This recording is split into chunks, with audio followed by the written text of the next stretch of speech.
The New York Yankees got their ass kicked. That's what happened.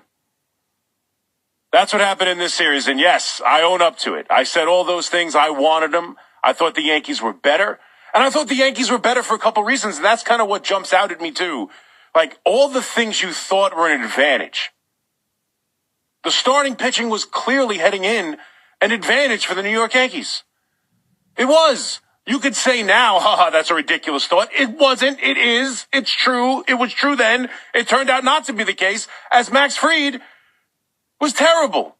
Carlos Rodon, again, 19-game winner, 18-game winner. Both of them were awful. We knew game one had a chance with Luis Gil to be a bad matchup. But outside of that, the Yankees pitching and starting pitching in specific was supposed to be better. And both of those guys were awful. Awful. The advantage of facing a rookie, right? I know we saw what Cam Schlittler did against the Red Sox, but for the most part, rookies who haven't had more than a handful of major league starts pitching in postseason games are typically what you expect to be an advantage. And Savage kicked the crap out of the Yankees and dominated them. And then tonight's the one that's embarrassing. I don't easily get embarrassed. I really don't. I didn't get embarrassed by a million runs in the first two games. Sometimes you get the back end of that bullpen. It's whatever. A loss is a loss. What's embarrassing to me about last night was this team, off of riding the emotions of game 3, riding the emotions of coming back down 6-1, riding the emotions of your captain having his signature moment off the foul pole and getting you back into the game and taking the lead and winning and dealing out a devastating blow to the Toronto Blue Jays in a game that you forced them to throw all these guys out of the bullpen with the next day having a bullpen game. And there's the next advantage. Oh, just get me to game 4. Just get the Yankees to game 4. They'll face a bullpen. It's a bullpen game. It's a bullpen game. Just get them to game 4. You will see them in game 5. That bullpen game against the same bullpen that this offense, this fraudulent offense, kicked the crap out of, and I don't put too much stock into it, and I didn't in the moment, but to be fair, facts are facts. They scored 7 runs off of this bullpen at the end of game 2. Then we saw what happened in game 3, dominated this bullpen. Varland, who started the game, hit not just the Judge home run, the Jazz home run. They pounded the Jays bullpen, pounded it off of the emotion of last night, or the other night, Judge's home run, coming back from down 6-1, dealing a big-time blow to the Jays, shutting them down for the last 6 1/3, striking them out consistently, having your bullpen be the winner, getting that victory, riding it into today with a bullpen game, and you get pretty much 2 hits for the first 7 innings. You get a Judge single, and you get the McMahon home run.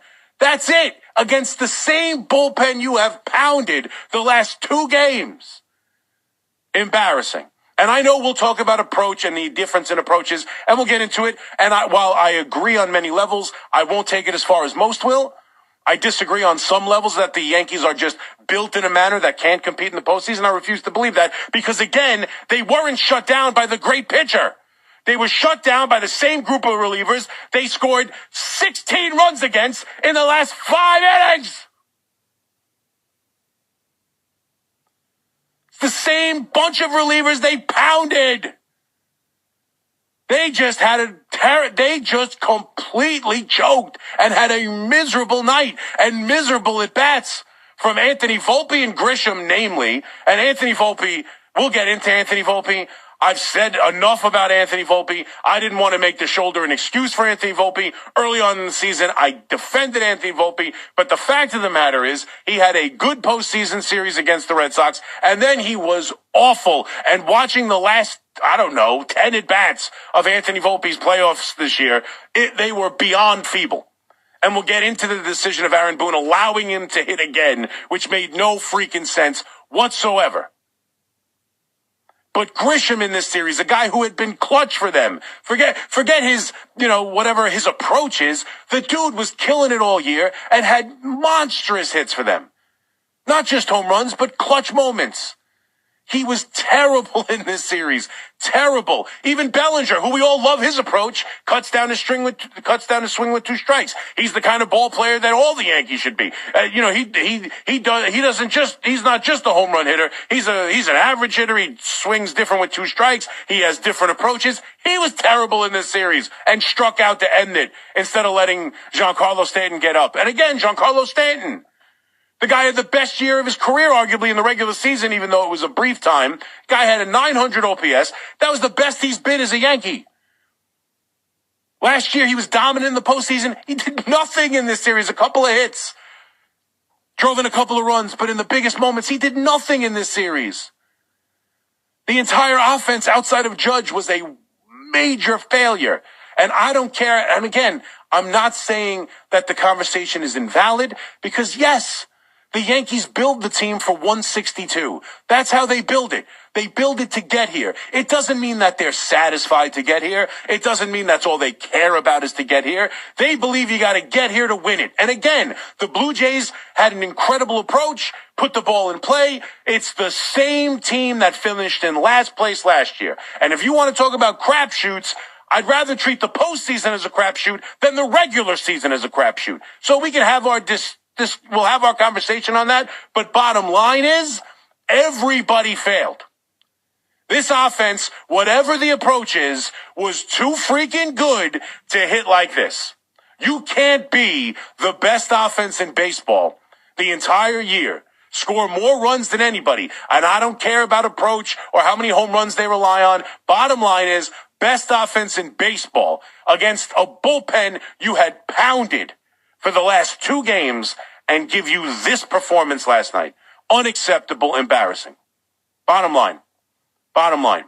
And it's not because of guys in the back room with calculators. It isn't. It's because the players failed.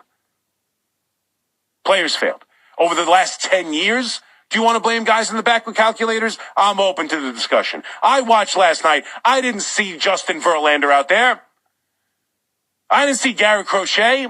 I didn't see some major offense some major pitcher that, this offense traditionally doesn't hit. I saw the same 6, 7 guys I saw the last 2 days that the Yankees pounded.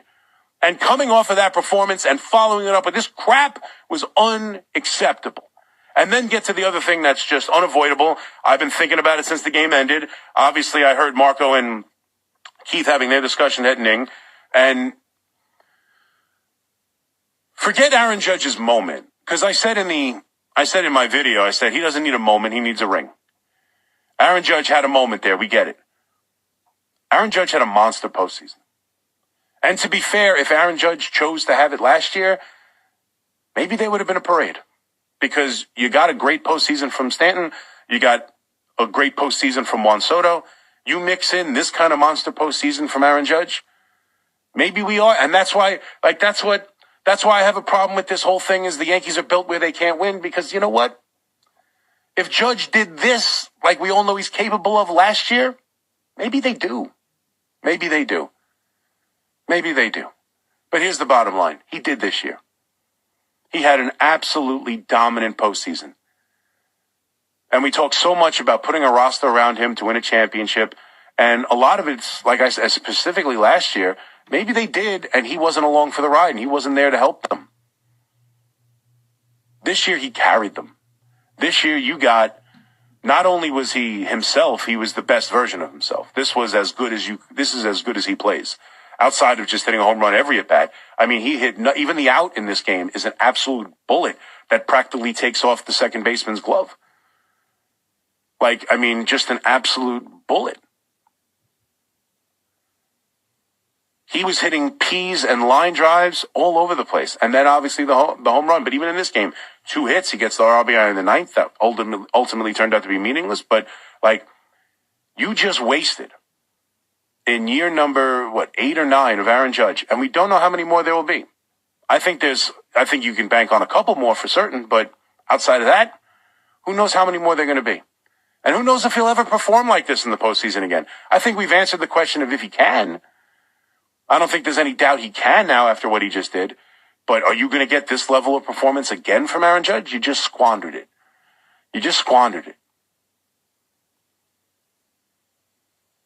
He's as great a player that's worn a uniform for the New York Yankees since Mickey Mantle. The dude's incredible. He just had an absolute all-time, couldn't get him out. Him and Vladimir Guerrero both. The difference was Vladimir Guerrero also had Clement, who they couldn't get out to save their lives. He also had guys step up. Nobody stepped up around Judge. He was the only consistent offensive performer in this entire postseason. For all the talk that this was different, this team, from last year's team, because it wasn't just two good hitters. It wasn't just Judge and Soto and everybody else, or nobody else, rather. This is a fully, much better lineup. Not great, obviously. We know Volpe's had his struggles, and McMahon really isn't much of a hitter, at least hasn't been as a Yankee, but great defender and everything. But, it was a deeper lineup. And they had guys having career years. When it came down to it, when it mattered most, nobody showed up but Judge. Nobody. And nobody in the pitching staff either. Except Cam Schlittler. Their ace failed them. Everybody but their captain failed them in this series. They were good enough to win it. They didn't play good enough to win it. And the congratulations to the Blue Jays. For what it's worth, if they care, if you care, yes, I'm taking it off. The fraud moniker is off of the Blue Jays. They are no longer frauds. That doesn't mean they weren't. They were. I stand by that. They were frauds. This year, and the way they just played for 4 games, kicking the crap out of the New York Yankees, they dominated this series. They deserved to win. Vladimir Guerrero, for sure, deserves to have his fun and bash the New York Yankees for whatever his personal reasons may be. He's talked a lot about loving and enjoying beating the Yankees. And honestly, up until this year, he hardly ever did. And they're moving on, and the Yankees are going home, and we're going to have this show, and we're going to have this discussion about what happens next. And I'm not even sure how dramatic of an offseason we're looking at. Brian Cashman's going nowhere. I think that's 100% lock it up. I would be shocked if Brian Cashman, unless he retires, unless he decides to not want to be the GM and take some sort of adversarial role up higher in the organization. But he's not going anywhere. I wouldn't expect Aaron Boone to go. I think it's possible, and I will tell you this. I think you can make a strong case. I don't blame him for this series. I don't think it's his fault, but he's the manager. You got to win. You got to win.